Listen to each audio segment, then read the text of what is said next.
இங்கே பாருங்கள், இன்னொரு ஏரியாவில் இருக்கிற தக்காளி செடி.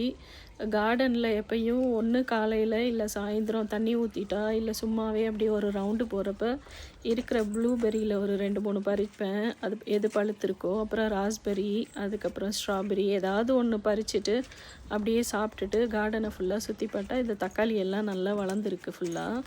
கியூக்கம்பரும், ஒரு கியூக்கம்பர் நல்லாவே பெருசாகவே வளர்ந்துருக்கு. இங்கே பாருங்கள், நிறைய பூ வச்சுருக்கு. அதில் குட்டி குட்டி காய் வர ஆரம்பிச்சிது.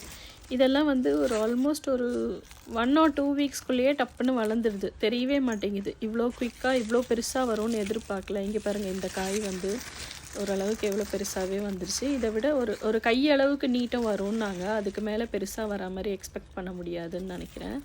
இன்னொரு மேபி 1 வீக் விட்டு நம்ம ட்ரை பண்ணி பார்ப்போம். நான் அப்போ காமிக்கிறேன் உங்களுக்கு. இந்த இலை வந்து நல்ல பெரிய பெரிய இலை பூசணிக்காய் மாதிரி இருக்குது. இதுதான் ஃபஸ்ட் டைம் நான் கியூக்கம்பர் வளர்க்குறது.